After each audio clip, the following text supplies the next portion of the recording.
ভাইয়েরা আমার, বন্ধুরা আবার, চরমনের মরহুম পীর সৈয়দ ফজলুল করিম রহমাতুল্লাহ আলাই, হযরতে ফজলুল করিম রহমাতুল্লাহ আলাইহির একজন মুরিদ চরমনের মাহফিলের পথে রওনা হয়ে গেলেন। লঞ্চ যুগে তিনি চরমনের মাঠে যাবেন। মাহফিলের পথে রওনা হয়ে গেলেন। ওনার সঙ্গে একজন ওমার ছোট্ট ছেলে একজন সাথে ছিল, সেও চরমনের ময়দানে যাবে আব্বার সাথে। বাবার সাথে সন্তান রওনা হলো। লঞ্চ চলতে চলতে যখন বড় কোনো নদী পার হচ্ছিল, দেখা যায় তার সন্তানটা, ছোট মানুষ তো, হঠাৎ করে লঞ্চের সাইডে গিয়েছিল হয়তো খেলাধুলা বা ঘোরাঘুরির জন্য, সে হঠাৎ করে পানিতে পড়ে যায়। লঞ্চের এবার যিনি ড্রাইভার তিনি লঞ্চ থামাইলেন। লঞ্চের সব যাত্রীরা মিলেও চেষ্টা করে তারকে আর খুঁজে পাইল না। কোথায় হারায় গেল? ছোট্ট মানুষ, সাঁতার জানে না, সে কোথায় গেল? বাবা কান্দে, হায় রে, আমার সন্তানটা এইভাবে হারায় গেল, পানির নিচে তলায় গেল। লঞ্চের ভিতরে কান্নার রোল। সবাই মিলে সান্ত্বনা দিলেন, ওরে ভাই, তুমি চরমনের ময়দানে যাচ্ছ, আল্লাহর পথে মুতাওয়াজ্জহ হয়েছ, আল্লাহর উপরে ভরসা করো। যেহেতু তোমার সন্তানের মালিক আমার আল্লাহ, আমাদের মালিক যেমন আল্লাহ, আমাদেরকে সন্তান দেওয়ার মালিক কিন্তু আমার আল্লাহ, আমাদের রিজিকের মালিক আমার আল্লাহ, হায়াতের মালিক আল্লাহ, মরণ দেওয়ার মালিক আল্লাহ। হয়তো তোমার সন্তানের এখানেই আল্লাহ মরণ লিখে রাখছে, তাই হয়তো পানিতে ডুবে মারা গেছে। কান্নাকাটি করে কি লাভ? চলো আমরা চরমনের ময়দানের পথে রওনা হয়ে যায়। অনেকক্ষণ চেষ্টা তদবির করার পরও ছোট্ট বাচ্চাটাকে পানি থেকে উঠাইতে পারে নাই, খুঁজে পায় নাই।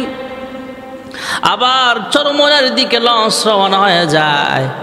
যাইতে যাইতে যাইতে যাইতে অনেকক্ষণ পর যখন চরমনের মাঠে পৌঁছিয়া যায়, সবাই লঞ্চ থেকে নামছে, বাবাও নামছে। যেই সন্তানটা পানিতে ডুবে গিয়েছিল সেই সন্তানের বাবাও লঞ্চ থেকে যখন নামছে, তাকায় দেখে ছোট্ট একটা গাছের ছায়ার নিচে তার সন্তানটা দাঁড়ায় আছে। বাবা সন্তানকে পায়া, হারানো সন্তান, যেই সন্তানটা পানিতে ডুবে গিয়েছিল, সেই সন্তান, হারানো সন্তান পায়া বাবার মনের ভিতরে অনেক খুশি হয়ে গেল। আল্লাহর তাআলার দরবারে শুকরিয়া আদায় করছে, আল্লাহ, আমার সন্তানটাকে আমি হারায় ফেলেছিলাম, পানিতে পড়ে গিয়েছিল। ভেবেছিলাম সন্তানটা বুঝি মারা গেছে, এখন দেখি সন্তান চরমনের মাঠে আমাদের আগেই পৌঁছিয়া গেছে। আল্লাহর দরবারে শুকরিয়া আদায় করলেন। সন্তানকে বুকের সাথে জড়ায় চুমু খায় আর কয়, তুমি এখানে কিভাবে আসলা? সন্তান ডাক দিয়া কয়, আব্বা, একজন বুড়া মানুষ আমাকে এখানে আইনা নামায়া দিয়া গেছে। এতটুকুই বলেছে। আবার বাবা এবং অন্যান্য চরমনের মুরিদরা মিলে এই সন্তানের এই পুরা ঘটনা বিস্তারিত হুজুরের কাছে জানাইবার জন্য হুজুরের রুমের পথে রওনা হলেন। চরমনের পীর সাহেব ফজলুল করিম রহমাতুল্লাহ আলাইহি একটা রুমে বসে আছে, অন্যান্য মুরিদরাও আশপাশে বসা আছে। চরমনের মরহুম ফজলুল করিম রহমাতুল্লাহ আলাইহির সাথে এবার বাবা তার সন্তানকে দেখা করাইবার জন্য হুজুরের কাছে নিয়ে গেলেন। যখন দরজা দিয়া ঢুকছে, দুইকাই শিশু বাচ্চাটা ডাক দেয়া কয়, আব্বা, এই যে দেখেন এই মুরব্বী আমাকে পানি থেকে উঠায় চরমনের মাঠে গাছের নিচে দাঁড় করায় দিছে। এবার মরহুম পীর সাহেব চরমনের রহমাতুল্লাহ আলাইহি বললেন, তোমরা এখানে যারা আছো, আমার এই ঘটনা তোমরা যে শুনেছ, আমার জীবদ্দশায় কারো কাছে তোমরা এই কথা প্রকাশ করবা না। আসলে এইগুলা ছিল চরমনের হুজুরের কারামতি। ভাইয়ারা আমার, কারামাতুল আউলিয়া হাক্কুন, ওলিদের কারামতি হলো সঠিক, এটা আল্লাহর কুদরত। হয়তো ফিরিস্তারা মরহুম পীর সাহেব রহমতুল্লাহ আলাইহির সুরত ধরে তাকে হেফাজত করেছে। আল্লাহ চরমনের হুজুরকে এই ঘটনাটাও জানায় দিয়েছেন। এই শিশু বাচ্চাটা সবাই মনে করেছিল মারা গেছে, পানিতে ডুবে গেছে, কিন্তু আল্লাহ রাব্বুল আলামিন হায়াত রেখেছেন। সবাই মনে করেছেন বাচ্চাটা মারা গেছে, কিন্তু আল্লাহ হায়াতের মালিক, আল্লাহ মরণ দেওয়ার মালিক। কেউ মারতে পারে নাই, পানিও ডুবে গেছে কিন্তু মরে নাই। আল্লাহ থেকে হেফাজতে চরমনের মাঠে তার আব্বা লঞ্চ দিয়া গেলেন চরমনের ময়দানে। এর আগে সন্তানটাকে আল্লাহ তাআলা চরমনের ময়দানে আল্লাহ পৌঁছায় দিয়েছেন। ভাইরা আমার, বন্ধুরা আমার, হায়াতের মালিক হলেন আমার আল্লাহ, মরণ দেওয়ার মালিক আল্লাহ।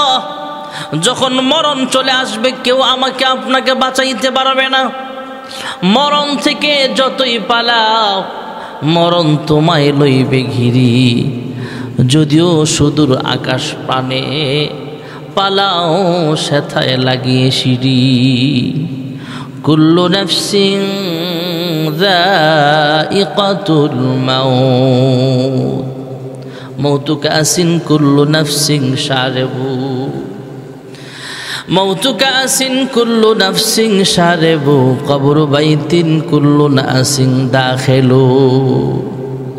যখন মরণ চলে আসবে কেউ আমাকে আপনাকে বাঁচাইতে পারবে না। ওয়ালাউ কুনতুম ফি বুরুজিম মুশাইয়াদা। হযরতে দাউদ পয়গম্বর আলাইহিস সালাতু ওয়াস সালামের কাছে যখন আজরাইল চলে আসছে, হঠাৎ দাউদ পয়গম্বর আজরাইলকে ডাক দিয়া কয়, আপনি কে? তোমার পরিচয় কি বলো? আজরাইল জানায়া দিলেন, আমার পরিচয় হলো আমি হলাম মালাকুল মাউত আজরাইল। আল্লাহ যখন হুকুম করে তার আমি আল্লাহ, আল্লাহর হুকুমে আমি জিব্রাইল, আমি আজরাইল। জিব্রাইল আল্লাহর হুকুমে চলে, ইসরাফিল আল্লাহর হুকুমে চলে, মিকাইল আল্লাহর হুকুমে চলে, আমি আজরাইল আল্লাহর হুকুমে চলি।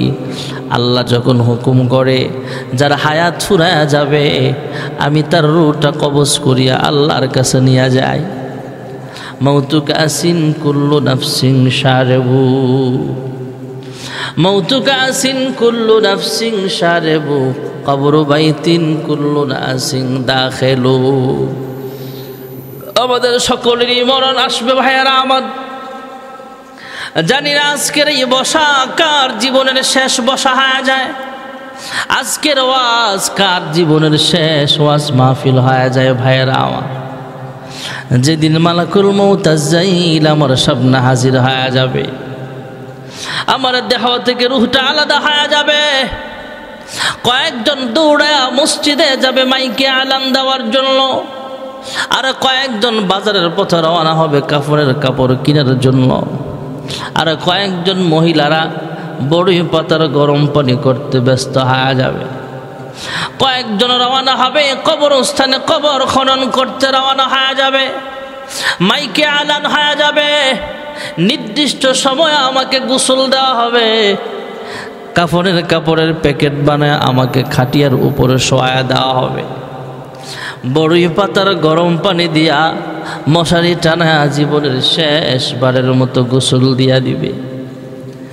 জীবনের শেষবারের মতো গোসল দিয়া দিবে। জীবনে কত গোসল করলাম, কত রকমের সাবান মেখে শরীরটা পরিষ্কার করলাম।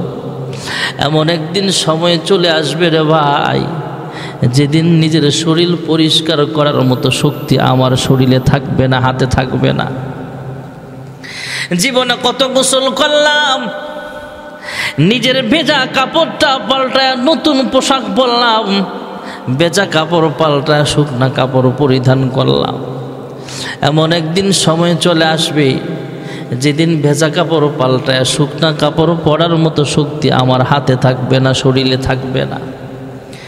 হে পর্দানিসীন মা বোনেরা আমার, একদিন নতুন পোশাক পইরা নববধূর বেশে আপনি যেই বাড়িতে এসেছিলেন, এলাকার অন্যান্য মহিলারা আপনাকে দেখার জন্য ভিড় জমায়ে ফেলছে। আবার এমন একদিন সময় চলে আসবে গো, যেদিনও আপনাকে দেখার জন্য এলাকার মানুষ আপনাকে দেখার জন্য ভিড় জমাবে। সাদা মার্কিন 5 কাপড়ের প্যাকেট বানায় আপনার খাটিয়ায় শোয়া দেওয়া হবে। সেদিনও কিন্তু এলাকার অন্যান্য মহিলারা দেখার জন্য ভিড় জমাবে। তবে প্রথম দেখার শেষ দেখা কিন্তু এক হবে না। ভাইয়েরা আমার, বন্ধুরা আমার, খাটিয়া এবার 4 জন বহন করে আমাকে আপনাকে কবরস্থানের পথে নিয়ে যাওয়া হবে। প্রথমেই জানাজার মাঠে নিয়ে যাওয়া হবে, 4 তাকবীরের সহিত জানাজাও কমপ্লিট করা হবে। আল্লাহুম্মা গফির লিহাইয়িনা ওয়া মাইয়িতিনা ওয়া শাহিদিনা ওয়া গায়িবিনা ওয়া সগীরিনা ওয়া কাবীরিনা ওয়া যাকারিনা ওয়া উনসানা। আল্লাহুম্মা মান আহইয়াইতাহু মিন্না ফাহিহি আলাল ইসলাম ওয়া মান তাওয়াফাইতাহু মিন্না ফাতাওয়াফাহু আলাল ঈমান। 4 তাকবীরের সহিত জানাজা কমপ্লিট হওয়ার পর 4 জন শক্তিশালী মানুষ আমার খাট বহন করে আমাকে কবরস্থানের পথে নিয়ে যাওয়া হবে। কবরস্থানের পথে নিয়ে যাওয়া হবে ভাইয়েরা আমার। যেই 4 জন মানুষ কবরস্থানে নিয়ে যাবে সাহসী মানুষ, এর যেই তারও সাহসী কয়েকজন মানুষ লাফ মেরে কবরে নেমে যাবে। কবরের মধ্যে নেমে যাবে, আমার আপনার লাশ কবরে রাইখা একজন একজন করে যখন উপরে উঠিয়া যাবে, 2-3 জন মানুষ কবরে নামছে, আবার একজন যখন উঠে যাবে কবরের বাসিন্দা চিন্তা করবে, হায় রে ভেবেছিলাম 3 জন মানুষ আমার সঙ্গে আছে, এখন তো দেখি একজন কমে গেল, আরও তো 2 জন আছে, অসুবিধা নাই।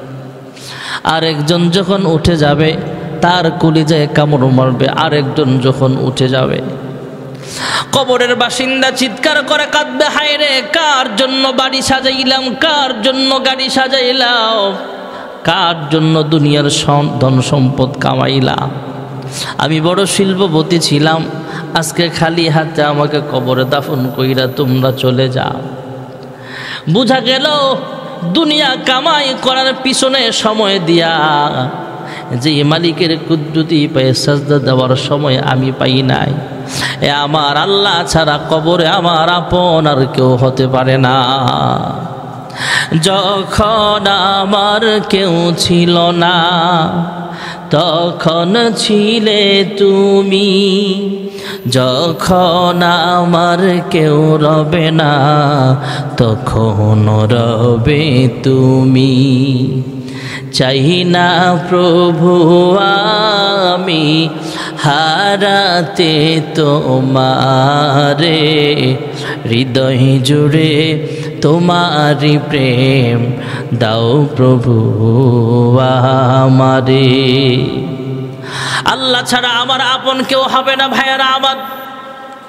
সকলের একদিন মরতে হবে। আল কবর রাউযাতুম মিন রিয়াজিল জান্নাহ আও হুফরাতুম মিন হুফারিন নার।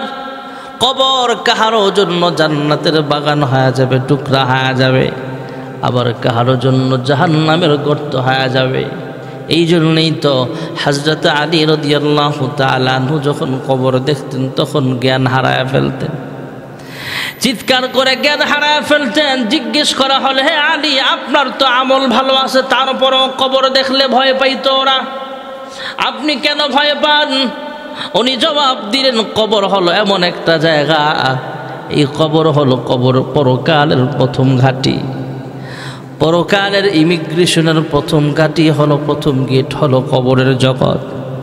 এই কবরটা কাহারও জন্য জান্নাত, কাহারও জন্য জাহান্নাম।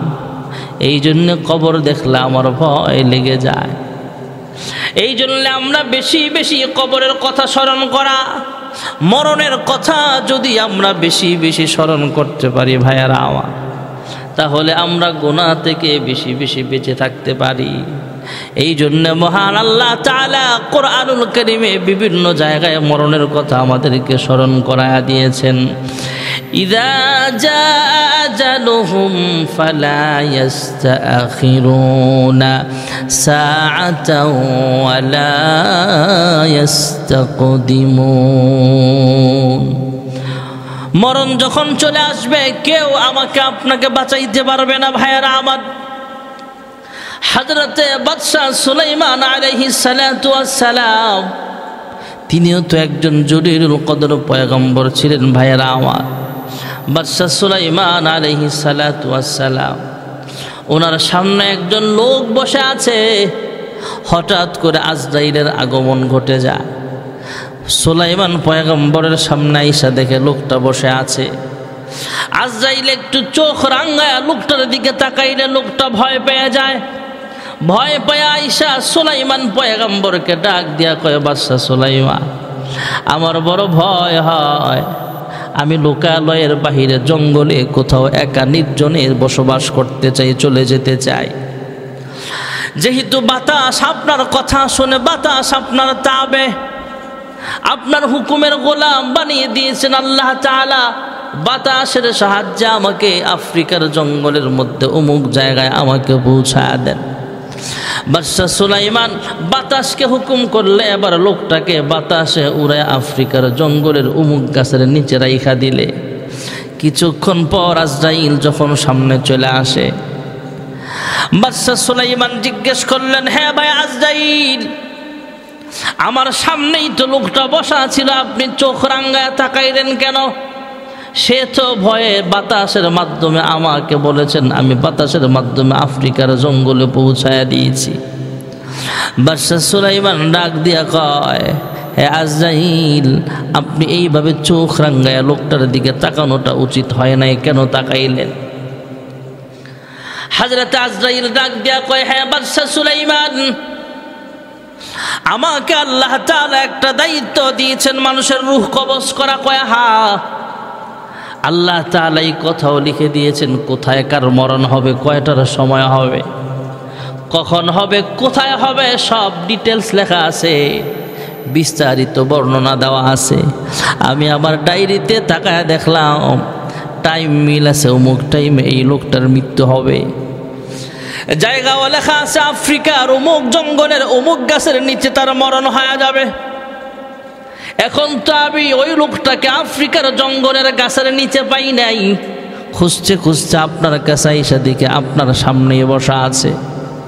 এই লোকটার রূহ কবজ হবে, টাইম দেওয়া আছে, জায়গার নামও লেখা আছে, তবে এই লোকটা তো আফ্রিকার জঙ্গলে নাই, লোকটা আছে আপনার সামনে। আমি অবাক হইয়া তার দিকে চোখ রাঙ্গায়া তাকাইলাম। আল্লাহ তার মনের ভিতরে ঢাইলা দিছে, এই লোকটাও আপনাকে বলে দিয়েছে আফ্রিকার জঙ্গলে বাতাসের মাধ্যমে পাঠাইবার জন্যে। আপনিও বাতাসকে হুকুম করলেন লোকটাকে যাতে আফ্রিকার জঙ্গলের মধ্যে পৌঁছায় দেওয়া হয়। লোকটাকে আফ্রিকার জঙ্গলের অমুক গাছের নিচে বাতাস রাইখা চলে আসছে। আর আমিও টাইমিং দেখলাম, টাইমটাও মিলে গেছে, টাইম মতোই লোকটা গাছের নিচে আসছে, ওই জায়গাতেই তার রূহ কবজ করা হয়েছে। এরপরে আপনার সাথে দেখা করতে আমি চলে আসলাম। মরণ তোমার আসবে যেদিন, সেদিন পাশে কেউ রবে না। দুই দিনের এই দুনিয়াদারি, দুই দিনের এই দুনিয়াদারি কিছুই কাজে আসবে না। মরণ তোমার আসবে যেদিন, সেদিন পাশে কেউ রবে না। হযরতে বাদশা সুলাইমান আলাইহিস সালাতু ওয়াস সালামের তো আজব ঘটনা ওনার মরার সময়। বাসুলাইমা দাদে মুলকো সরওয়ারি, বাসুলাইমা দাদে মুলকো সরওয়ারি, শুধুমতে আও খাতে মশদে ওপরি। হযরতে বাদশা সুলাইমান আলাইহিস সালাতু ওয়াস সালাম যখন ওনার মরণের সময় চলে আসছে, ভাইয়েরা আমার, মরণের সময় যখন গলায় আসছে, বাদশা সুলাইমান আলাইহিস সালাতু ওয়াস সালামের কাছে আজরাইল চলে আসছে। বাদশা সুলাইমান আল্লাহর কাছে ডাক দেয়া কয়, আল্লাহ, এই বিশাল বড় মসজিদ আমি বানাইতেছি, বাইতুল মুকাদ্দাস বানাইতেছি, জিনদের মাধ্যমে আমি এত কিছু করতেছি, কাজগুলো আমি করাইতেছি। এখন যদি আমার মরণ চলে আসে আর ওরা টের পায় আমি মারা গেছি, তাহলে ওরা কাজ ফাঁকি দিবে, তোমার ঘরের নির্মাণ কাজ পুরো অসম্পূর্ণ হয়ে থাকবে। আয় আল্লাহ, আমাকে কি হায়াত বাড়ায়া দেওয়া যায় না নাকি? আল্লাহ তাআলার পক্ষ থেকে ঘোষণা হয়ে গেল, হে বাদশা সুলাইমান, মরণ যখন লেখা আছে টাইম মতোই তোমার মরণ হবে, অসুবিধা নাই। তবে তোমার মরা লাশটাকে আমি আল্লাহ এমনভাবে সাজায় রাখবো, আমার ঘরের হেফাজত আমি আল্লাহ করতে হবে, আমার ঘরের কাজ হবে, তোমারও সময় মতো মরণ হবে, অসুবিধা নাই। বাদশা সুলাইমান একটা গাড়ি একটা লাঠির উপরে ভর দিয়া দাঁড়ায় আছে, এমন সময় মরণ চলে আসে। আজরাইল রূহ কবজ করে নিয়ে গেছে, বাদশা সুলাইমান এইভাবে দাঁড়ায় আছে, মৃত লাশটাও দাঁড়ায় আছে। একজন পয়গম্বর তিনি হলেন হযরত বাদশা সুলাইমান আলাইহিস সালাম, যিনি মরার পরে ওনার লাশটাও আল্লাহর ঘরের খেদমত করেছেন। জিনেরা দেখতেছে বাদশা সুলাইমান তাদের দিকে তাকায় আছে, ওরা কাজ কমপ্লিট করার পরে তাকায় দেখে বাদশা সুলাইমান দাঁড়ানো থেকে হঠাৎ করে সামনের দিকে পড়ে গেছে। সবাই পরীক্ষা নিরীক্ষা করে দেখলো বাদশা সুলাইমান আর অনেক আগেই দুনিয়া থেকে বিদায় হয়ে গেছে। তবে বাদশা সুলাইমান পয়গম্বরকে আল্লাহ এভাবে দাঁড়া করায় রাখছে আল্লাহর ঘরের অসম্পূর্ণ কাজগুলো সম্পূর্ণ করার জন্য। উনি যে লাঠির উপরে ভর দিয়া দাঁড়ায় আসিল, যখন মসজিদের কাজ কমপ্লিট হয়ে গেছে, ওই পোকা আইসা আল্লাহর হুকুমে লাঠির নিচে ক্ষয় করে দিছে, খায়া ফেলছে। লাঠিটাও সরে গেছে, বাদশা সুলাইমানও পড়ে গেছে। এরপরে বাদশা সুলাইমানের দাফনের কাজ সম্পন্ন করা হয়েছে। মরণ থেকে যতই পালাও মরণ তোমায় লইবে ঘিরি, যদিও সুদূর আকাশ পানে পালাও ছাতায় লাগিয়ে সিঁড়ি। কত মানুষ দুনিয়া থেকে বিদায় হয়ে যায়। গতকালে তো সদরঘাটে একটা লঞ্চের রশি সুইটা দুর্ঘটনায় 5 জন মানুষ দুনিয়া থেকে বিদায় হয়ে গেল। ভাইয়েরা আমার, বন্ধুরা আমার, ঢাকার একটা ফ্লাইওভারে এলিভেটেড এক্সপ্রেস ওয়াইয়ের উপরে একটা কোটি টাকা দামের গাড়িও জ্বলে পড়ে ছায়া হয়ে গেল। এদিক দিয়ে উত্তরবঙ্গে 2 জন মানুষ অ্যাক্সিডেন্টে দুনিয়া থেকে চাচা বাতিজা বিদায় হয়ে গেল। সদরঘাটে লঞ্চের রশি সুইটা একসাথে 5 জন মানুষ দুনিয়া থেকে বিদায় হয়ে গেল। যখন মানুষের মরণ চলে আসে কেউ তাকে বাঁচাইতে পারে না। এই জন্য ভাইয়েরা আমার, মরণের প্রস্তুতি আমাদের নেওয়া লাগবে। আল্লাহর হাবিব রাহমাতুল্লিল আলামিন দোয়া করতেন, আল্লাহ আমার মরণটা যেন শহীদি মরণ হয়, আমার মরণটা যেন শহীদি মরণ হয়। এই জন্য আমরাও আল্লাহর কাছে দোয়া করব, আয় আল্লাহ আমার মরণটা যেন শহীদি মরণ হয়, আমার মরণটা যেন ইমানদারের মরণ হয়, আমার মরণটা যেন আল্লাহর রাস্তায় হয়। মানুষের মরণ যদি না আসে পৃথিবীর কেউ তাকে মারতে পারে না। ভাইয়ারা আমার, হযরতে খালিদ ইবনে ওয়ালিদ রাদিয়াল্লাহু তাআলা আনহু সাহাবায়ে কিরামদের মধ্যে অনেক বড় যোদ্ধা ছিলেন। ভাইয়ারা আমার, খালিদ ইবনে ওয়ালিদ রাদিয়াল্লাহু তাআলা আনহু বলেছেন যে আমি জীবনে অনেকগুলো যুদ্ধে একসাথে হলাম, কাফেরদের বিরুদ্ধে যুদ্ধ করলাম। আমার টার্গেট ছিল, আমার নিয়ত ছিল আমি যেন যুদ্ধের ময়দানে মারা যাই, আমার যেন সরাসরি যুদ্ধের ময়দানে আমি হত্যা হই, যুদ্ধের ময়দানে যেন আমি নিহত হই, আমার মরণটা যেন যুদ্ধের ময়দানেই হয়। কাফেরদের হাতে যখন মারা যাব শহীদি মর্যাদা পাব, দিন প্রচারের জন্য, দিন কায়েমের জন্য জিহাদের ময়দানে যাচ্ছি। আমার টার্গেট ছিল, আমার নিয়ত ছিল যুদ্ধের ময়দানে এমনভাবে আমি যুদ্ধ করতাম যেমন একাই আমি 100, সামনে কেউ থাক বা না থাক, আমার সাথে কেউ আছে না না আছে সেটা দেখার সময় আমার নাই। আমার তলোয়ার সামনে বাড়তো, আমিও সামনে চলে যাইতাম, কাফেরদের বিরুদ্ধে এমনভাবে লড়াই করতাম। শতে শতে কাফের বেঈমান আমি খালিদ বিন ওয়ালিদের তলোয়ারের সামনে পরাজিত হয়েছে। এতগুলো যুদ্ধে আমি অংশগ্রহণ করলাম, আমার পুরাটা শরীর জাজরা হয়ে গেছে, কিন্তু যুদ্ধের ময়দানে আমার মরণ হয় নাই। উনি যখন মৃত্যুর বিছানায় সজ্জিত তখন বলে গেছে, আসলে মরণ মরণ যখন আসবে তখন অবশ্যই আসবে, কেউ ফিরাইতে পারবে না। আমার জীবনে অনেকগুলো যুদ্ধে অংশগ্রহণ করলাম, কেউ আমাকে মারতে পারল না, তবে স্বাভাবিকভাবে ঘরের ভিতরেই আমার মরণ হলো। কুল্লু নাফসিন যায়িকাতুল মাউত। সবার দুনিয়া থেকে বিদায় হওয়া লাগবে। হযরতে মূসা পয়গম্বর ঘন ঘন মালিকের সাথে কথা বলতেন, তিনিও তো বিদায় হয়ে গেলেন। দু জাহানের সরদার রাহমাতুল লিল আলামিন, তিনিও তো দুনিয়া থেকে বিদায় হয়ে গেলেন। যদি দুনিয়াতে কেউ বেঁচে থাকতো তাহলে আল্লাহর হাবিব বেঁচে থাকতো, তার হায়াত আল্লাহ তাআলা লম্বা করে দিতে। বেঁচে থাকার অধিকার নেই, বেঁচে থাকার মতো সামর্থ্য আমাদের নাই। যিনি বেঁচে থাকবেন তিনি হলেন হাইয়ুল কাইয়্যুম। আল্লাহু লা ইলাহা ইল্লা হুয়াল হাইয়ুল কাইয়্যুম।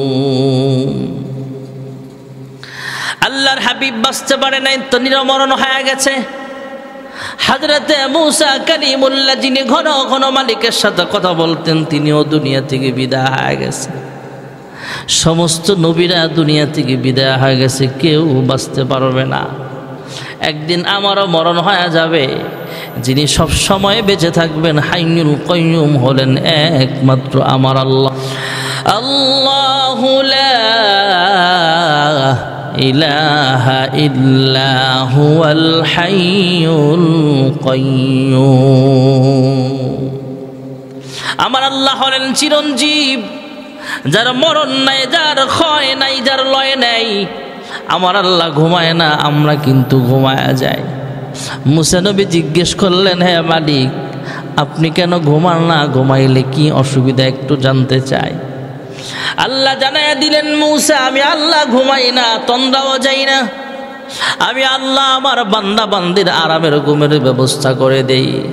কোরআনুল কারীমের এক আয়াত আছে, আয়াতুল কুরসির ভিতরে এক অংশে আল্লাহ তাআলা বলেন, লা তাখুযুহু সিনাতু ওয়ালা নাওম। আমার আল্লাহ ঘুমায় না। মূসা পয়গম্বর জানতে চাইলেন, হে মালিক, আপনি ঘুমাইলে কি অসুবিধা? ঘুমান না কেন? আমরা তো না ঘুমাইলে অসুস্থ হয়ে যায়। আল্লাহ ডাক দেয়া কয়, মূসা রে, আমি আল্লাহ ঘুমাই না, আমার বান্দা বান্দির 24 ঘন্টা পাহারাদারির ব্যবস্থা করে দেই। হ্যাঁ মূসা পয়গম্বর, আল্লাহ তাআলার কাছে মূসা পয়গম্বর জিজ্ঞেস করেছিলেন, হ্যাঁ মালিক, আপনি ঘুমাইনি কি অসুবিধা? একটু প্র্যাকটিক্যাল যদি বুঝায়া দিতেন।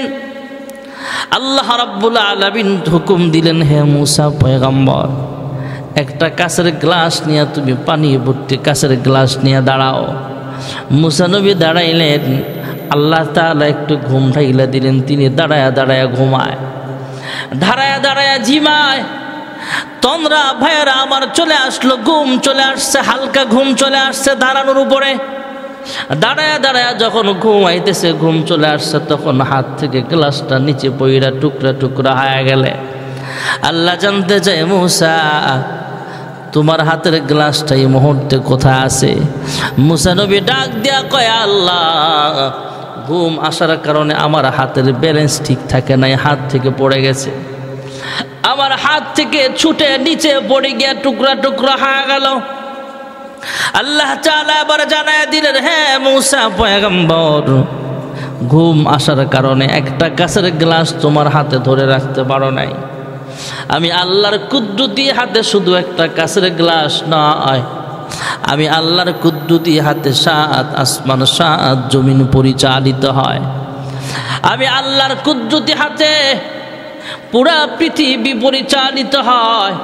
আমি আল্লাহ যদি ঘুমায়া যাই, ঘুম আসার কারণে যদি তোমার কাছের গ্লাস হাত থেকে পড়ে টুকরা টুকরা হয়ে যায়, আমি আল্লাহ যদি ঘুমায়া যাই, পৃথিবী ধ্বংস হয়ে যাবে। আমি আল্লাহ ঘুমাই না, আমার বান্দার আরামের ঘুমের ব্যবস্থা করে দেই। হ্যাঁ মূসা পয়গম্বর, যখন রাত্র গভীর হয়ে যায়, এলাকার মানুষ ঘুমায়, জঙ্গলের মাখলুকাত পর্যন্ত ঘুমায়া যায়। আমার কোনো বান্দা বান্দি যদি গভীর রজনীতে উঠা নামাজের মুসল্লায় দাঁড়ায় যায় আর আমি আল্লাহর কাছে দোয়া করে, আল্লাহ আমার মতো গুনাহগার আসমানের নিচে জমিনের উপরে আর একজনও নাই, আমার মতো গুনাহগার কেউ নাই, আল্লাহ তুমি আমাকে মাফ করে দাও। সবাই ঘুমায়, আমি তোমার কাছে মাফ চাই। চেয়ারম্যানের দরওয়াজাটাও বন্ধ হয়ে গেছে, সংসদ ভবনে তালা দেওয়া, আয় আল্লাহ ইউনিয়ন পরিষদও তালা ঝুলানো, আয় আল্লাহ অন্য কোনো দরবার খোলা নাই, কিন্তু তোমার দরবার তো এখন খোলা আছে। তুমি ছাড়া কারি কাছে আমরা করি বরদান, তুমি বিনে কে বুঝিবে মনেরই বেদন। তুমি যদি মাফ না করো আল্লাহ বান্দারে, বলো তোমার বান্দা যাবে কার কাছে। আয় আল্লাহ তুমি আমাকে মাফ করে দাও। মুসা নবীকে আল্লাহ তাআলা জানায়া দিলেন, হ্যাঁ মুসা, আমি আল্লাহ যদি ঘুমায় যাই আমার বান্দা বান্দির ডাকের সাড়া দিবে কে? আমি আল্লাহ ঘুমাই না, যত রাতেই আমার বান্দা বান্দি আমার জিহ্বাটা লড়ায়া লড়ায়া আমি আল্লাহকে আল্লাহ বলে ডাক দিবে, আমি আল্লাহর কাছে ক্ষমা চাইবে, আমি আল্লাহ ঘুমাই না। আমার বান্দার জিন্দিগির সব গুনাহ খাতাগুলো মাফ করে দেই। এজন্য আল্লাহ হলেন হাইয়ুল কাইয়্যুম, আমরা মরণশীল, কখন জানি কার মরণ চলে আসে। এজন্য সব সময় মরণের প্রস্তুতি নেওয়া, কবরের প্রস্তুতি নেওয়া, নামাজ রোজা হজ যাকাত সব সময় আমলে থাকা, জিকিরে ফিকিরে থাকা, আল্লাহ সব সময় দোয়া করা, আল্লাহ আমার মরণটা যেন শহীদি মরণ হয়, ইমানি হালতে মরণ হয়, নামাজের হালতে মরণ হয়, সেজদার হালতে মরণ হয়। আল্লাহ আমার মরণটা রমজান মাসে রাইখো, এভাবে দোয়া করা। বিশেষ করে এই দোয়াটা আল্লাহর হাবিব